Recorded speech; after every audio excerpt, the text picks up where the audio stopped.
नमस्कार विद्यार्थी मित्रांनो. स्वागत आहे आपलं पुन्हा एकदा एम-पी-एस-सी लायब्ररी या आपल्या यूट्यूब चॅनलमध्ये. आज आहे 10 फेब्रुवारी 2026. सुरू करूयात आजच्या चालू घडामोडी. आज आपण पाहणार आहोत रिस्पॉन्सिबल नेशन इंडेक्स हा नेमका कोणता इंडेक्स आहे आणि कोणत्या देशामार्फत हा सुरू करण्यात आलेला आहे. भारतातील पदवीपर्यंतचे मोफत शिक्षण देणारे पहिले राज्य कोणते ठरलेले आहे. तसेच CSIR CIMFR याने भारतातील पहिल्या हायड्रोजन कॉम्प्रेसर व डिस्पेन्सरचे सुरक्षा मूल्यांकन केलेले आहे. या संदर्भात देखील आपण आज माहिती पाहणार आहोत. त्यामुळे या संपूर्ण महत्त्वपूर्ण चालू घडामोडी व्यवस्थितपणे समजून घेण्यासाठी व्हिडिओ शेवटपर्यंत अवश्य पहा. सुरू करूया कालच्या एका प्रश्नाने. काल व्हिडिओच्या शेवटी मी तुम्हाला एक प्रश्न विचारलेला होता. PM सेतू या योजनेचे पूर्ण रूप काय आहे? तर याचे योग्य उत्तर आहे प्रधानमंत्री skilling and employability transformation through upgraded ITIs. तर विद्यार्थी मित्रांनो, ITIच्या अपग्रेड संदर्भात ही योजना आहे आणि सध्या ही चर्चेमध्ये देखील आहे. त्यामुळे आपल्याला या संदर्भाची माहिती असणं आवश्यक आहे. कालच्या व्हिडिओमध्ये आपण याबद्दल चर्चा केलेली आहे. तुम्ही कालचा व्हिडिओ अवश्य पहा. आता आपण आजच्या दिनविशेषकडे वळूया. आज आहे 10 फेब्रुवारी. 10 फेब्रुवारी 1949. आजच्या दिवशी पुणे विद्यापीठाची स्थापना करण्यात आलेली होती. त्यानंतर 9 ऑगस्ट 2014 या दिवशी पुणे विद्यापीठाचं नामांतर सावित्रीबाई फुले पुणे विद्यापीठ असे करण्यात आले. तर विद्यार्थी मित्रांनो, 10 फेब्रुवारी हा दिवस पुणे विद्यापीठाचा स्थापना दिन म्हणून देखील साजरा केला जातो. 10 फेब्रुवारी 1803 दानशूर व शिक्षणतज्ञ जगन्नाथ उर्फ नाना शंकर शेठ यांचा आज जन्मदिवस. विद्यार्थी मित्रांनो, मागील काही दिवसामध्ये आपण आपल्या चॅनलवर समाजसुधारकांची सिरीज चालू केलेली होती आणि त्याला तुम्ही अतिशय उत्तम असा प्रतिसाद दिलेला आहे. आपण आता पुन्हा एकदा समाजसुधारक सिरीजचा पार्ट 2 आपण समोर घेऊन येणार आहोत आणि त्यामध्ये आपण पहिल्यांदाच नाना शंकर शेठ यांच्याबद्दल माहिती पाहणार आहोत. त्यामुळे आपली एम-पी-एस-सी लायब्ररी या यूट्यूब चॅनलला सबस्क्राईब आणि शेअर करायला अजिबात विसरू नका. 10 फेब्रुवारी 1910 साहित्यिका व मानववंशशास्त्रज्ञ दुर्गा भागवत यांचा आज जन्मदिवस. 10 फेब्रुवारी हा दिवस जगभरामध्ये जागतिक कडधान्य दिवस म्हणजेच वर्ल्ड पल्सेस डे म्हणून देखील साजरा केला जातो. तर विद्यार्थी मित्रांनो, हे होते आजचे दिनविशेष. आता आपण आजच्या चालू घडामोडींना सविस्तरपणे जाणून घ्यायला सुरुवात करूया. प्रश्न क्रमांक पहिला. रिस्पॉन्सिबल नेशन इंडेक्स म्हणजेच RNIचा मुख्य उद्देश काय आहे? तर यासाठीचे पर्याय आहेत. पर्याय क्रमांक 1 देशांची GDP तुलना करणे. पर्याय क्रमांक 2 लष्करी ताकद मोजणे. पर्याय क्रमांक 3 देशांची नैतिक, सामाजिक व पर्यावरणीय जबाबदारी मोजणे. तसेच पर्याय क्रमांक 4 केवळ आर्थिक प्रगती मोजणे. तर या प्रश्नाचे योग्य उत्तर आहे पर्याय क्रमांक 3 देशांची नैतिक, सामाजिक व पर्यावरणीय जबाबदारी मोजणे.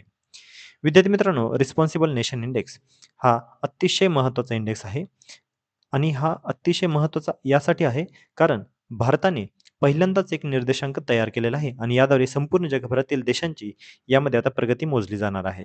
नेमका काय इंडेक्स आहे? चला तर पाहूया.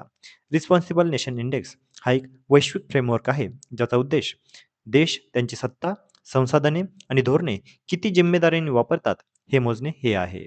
पहिल्यांदाच भारताने स्वतःचा एक निर्देशांक तयार केलेला आहे. केवळ GDP, सैन्यशक्ती किंवा आर्थिक प्रगतीचा विचार न करता मोरल, पर्यावरणीय आणि सामाजिक जबाबदारीवर आधारित रँकिंग देणे हे या इंडेक्सचे महत्त्वाचे उद्दिष्ट आहे. हा निर्देशांक भारतामध्ये डॉक्टर आंबेडकर आंतरराष्ट्रीय केंद्र दिल्ली येथे अनावरण करण्यात आलेलं आहे. यामध्ये world intellectual foundation, Jawaharlal Nehru university म्हणजे JNU, IIM मुंबई यांचं महत्त्वाचं योगदान या इंडेक्समध्ये राहिलेलं आहे. RNIचे काही महत्त्वाचे तत्त्वे आपण पाहून घेऊया. सगळ्यात पहिलं तत्त्व आहे नैतिक शासन, दुसरं आहे सामाजिक कल्याण, तिसरं आहे पर्यावरणीय जबाबदारी, चौथं आहे वैश्विक जबाबदारी आणि पाचवे आहे नागरिकाभिमुख धोरणे. आता RNIमधील पहिली जी रँकिंग आहे, यामध्ये 154 देशांची यादी आता समोर आलेली आहे. त्यामधील पहिल्या क्रमांकावर देश आहे सिंगापूर, दुसऱ्या क्रमांकावर आहे स्वित्झर्लंड आणि तिसऱ्या क्रमांकावर आहे डेन्मार्क. तर भारत यामध्ये 16व्या स्थानी आहे. पुढचा प्रश्न. 16 वर्षांखालील मुलांसाठी सोशल मीडिया बंदी जाहीर करणारा युरोपमधील पहिला देश कोणता आहे? तर यासाठीचे पर्याय आहेत. पर्याय क्रमांक 1 फ्रान्स, पर्याय क्रमांक 2 जर्मनी, पर्याय क्रमांक 3 इटली आणि पर्याय क्रमांक 4 स्पेन. तर या प्रश्नाचे योग्य उत्तर आहे पर्याय क्रमांक 4 स्पेन.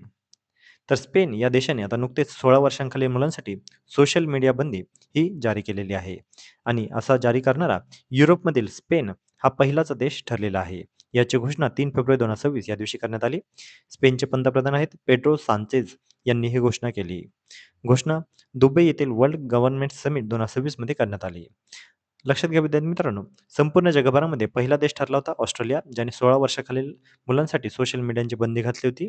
आणि आता फ्रान्स हा 15 वर्षाखालील बंदीसाठीचे विधेयक आता प्रस्तावित आहे. परंतु सध्यासाठी लक्षात ठेवा, संपूर्ण जगभरामध्ये 16 वर्षाखालील मुलांसाठी सोशल मीडिया बंदी करणारा पहिला देश आहे ऑस्ट्रेलिया, तर युरोपमधील पहिला देश आहे स्पेन. पुढचा प्रश्न, भारतातील पदवीपर्यंत मोफत शिक्षण देणारे पहिले राज्य कोणते आहे? तर यासाठीचे पर्याय आहेत पर्याय क्रमांक 1 तामिळनाडू, पर्याय क्रमांक 2 महाराष्ट्र, पर्याय क्रमांक 3 कर्नाटक आणि पर्याय क्रमांक 4 केरळ. तर या प्रश्नाचे योग्य उत्तर आहे पर्याय क्रमांक 4 केरळ. केरळ हे आता राज्य पदवीपर्यंत मोफत शिक्षण देणारे भारतातील पहिले राज्य ठरलेले आहे. नुकतीच केरळ राज्याने या संदर्भातची घोषणा ही आपल्या 2026-27च्या अर्थसंकल्पामध्ये केलेली आहे. या घोषणेनुसार कला, विज्ञान शाखांतील पदवी शिक्षण पूर्णपणे मोफत करण्यात आलेले आहे. ही सुविधा सरकारी व अनुदानित महाविद्यालयांमध्ये लागू असेल. यामुळे पदवीपर्यंत मोफत शिक्षण देणारे केरळ हे भारतातील पहिलेच राज्य ठरलेले आहे. अशा पद्धतीचे वन लाइनर क्वेश्चन आपल्याला वारंवार वेगवेगळ्या परीक्षांमध्ये विचारण्यात येतात. त्यामुळे आपल्याला या संदर्भाची माहिती असणं आवश्यक आहे. आता या संदर्भाची उद्दिष्ट काय आहेत? तर ते जाणून घेऊया. आर्थिक अडचणीमुळे उच्च शिक्षणातून होणारी गळती थांबवणे, सर्वसामान्य व गरीब विद्यार्थ्यांना उच्च शिक्षणाची समान संधी मिळणे, शिक्षणाच्या माध्यमातून सामाजिक समता व मानव विकास वाढवणे हे यामध्ये उद्दिष्ट आहे. स्पर्धा परीक्षांसाठी महत्त्वाचं काय? तर पहिले राज्य ठरलेले आहे केरळ. घोषणा काय? पदवीपर्यंत मोफत शिक्षण. अर्थसंकल्प 2026-27 मध्ये याची घोषणा आणि वैशिष्ट्य आहे भारतातील पहिले राज्य. पुढचा प्रश्न, एस टी महामंडळाच्या नव्या बसेसना कोणते नाव देण्यात आलेले आहे? ते यासाठीचे पर्याय आहेत पर्याय क्रमांक 1 शिवशाही, पर्याय क्रमांक 2 राजमाता जिजाऊ, पर्याय क्रमांक 3 स्वराज्य आणि पर्याय क्रमांक 4 भारतमाता. तर या प्रश्नाचे योग्य उत्तर आहे पर्याय क्रमांक 2 राजमाता जिजाऊ. तर महाराष्ट्राच्या इतिहासाला आता आधुनिकतेची जोड मिळणार आहे. कारण महाराष्ट्र राज्य मार्ग परिवहन महामंडळाच्या म्हणजेच एस टीच्या ताफ्यामध्ये लवकरच 55 नव्या अत्याधुनिक 3x2 या आसनी बसेस दाखल होणार आहेत. या नव्या बसेसना हिंदवी स्वराज्याची जननी असलेल्या राजमाता जिजाऊ यांचे नाव देण्यात आलेले असून या बसेस मार्च महिन्यापासूनच टप्प्याटप्प्याने राज्यभर प्रवाशांच्या सेवेमध्ये दाखल होणार आहेत. याची माहिती राज्याचे परिवहन मंत्री तथा एस टी महामंडळाचे अध्यक्ष प्रताप सरनाईक यांनी दिली. पुढचा प्रश्न, CSIR CIMFR याने भारतातील पहिल्या हायड्रोजन कॉम्प्रेसर व डिस्पेन्सरचे सुरक्षा मूल्यांकन कुठे केले?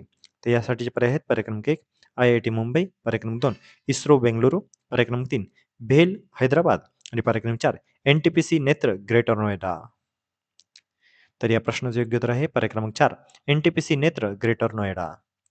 CSIR CIMFR याने हायड्रोजन कॉम्प्रेसर आणि डिस्पेन्सरचे सुरक्षा मूल्यांकन नुकतेच केलेले आहे. आणि आता लक्षात घेऊया, CSIR CIMFR म्हणजेच central institute of mining and fuel research याने ग्रेटर नोएडा येथील NTPC नेत्र म्हणजेच नीलपंथ एनर्जी टेक्नॉलॉजी रिसर्च अलायन्स कॅम्पसमध्ये भारतातील पहिल्या हायड्रोजन कॉम्प्रेसर आणि डिस्पेन्सरचे सुरक्षा मूल्यांकन यशस्वीरित्या पूर्ण केलेले आहे. आता हे महत्त्वाचे का होते? कारण पहिला मुद्दा म्हणजे देशांतर्गत क्षमता. हे मूल्यांकन हायड्रोजन उपकरणांच्या सुरक्षिततेसाठी भारताची वाढती तांत्रिक क्षमता दर्शवते, ज्यामुळे भविष्यात आयातीवरील अवलंबित्व कमी होणार आहे. ग्रीन हायड्रोजन मिशनला याद्वारे गती देखील मिळणार आहे. भारताच्या नॅशनल ग्रीन हायड्रोजन मिशन अंतर्गत हायड्रोजन आधारित वाहतूक आणि पायाभूत सुविधांच्या विकासासाठी सुरक्षा मानके अत्यंत आवश्यक आहेत. आणि याद्वारे आता हायड्रोजन हा अत्यंत ज्वलनशील वायू असल्याने त्याचे कॉम्प्रेसर म्हणजे दाब वाढवणारे यंत्र आणि डिस्पेन्सर म्हणजे इंधन भरणारे यंत्र यांचे आंतरराष्ट्रीय मानकानुसार मूल्यांकन करणे अत्यंत गरजेचे होते आणि हे आता नुकतेच NTPC नेत्र ग्रेटर नोएडा येथे करण्यात आलेले आहे. तर विद्यार्थी मित्रांनो, या होत्या अतिशय महत्त्वाच्या आजच्या चालू घडामोडी. याच महत्त्वपूर्ण चालू घडामोडीवर आधारित मी आता एक प्रश्न विचारणार आहे, ज्याचं उत्तर तुम्ही सर्वांनी आता कमेंटमध्ये द्यायचं आहे. रिस्पॉन्सिबल नेशन इंडेक्स म्हणजेच RNI प्रथम कोणत्या देशाने तयार केलेला आहे? तर यासाठीचे पर्याय आहेत पर्याय क्रमांक 1 भारत, पर्याय क्रमांक 2 स्वित्झर्लंड, पर्याय क्रमांक 3 अमेरिका आणि पर्याय क्रमांक 4 सिंगापूर. तर विद्यार्थी मित्रांनो, तुम्ही सर्वांनी आता या प्रश्नाचं योग्य उत्तर कमेंटमध्ये द्यायचं आहे. जे कोणीही विद्यार्थी या प्रश्नाचं योग्य उत्तर कमेंटमध्ये देतील त्याच्या कमेंटला नक्कीच लाईक देखील देण्यात येईल. तर विद्यार्थी मित्रांनो, या होत्या आजच्या चालू घडामोडी. तर अशाच अधिकाधिक इन्फॉर्मेटिव्ह कंटेंटसाठी आपली MPC लायब्ररी या यूट्यूब चॅनलला सबस्क्राईब करायला अजिबात विसरू नका. धन्यवाद.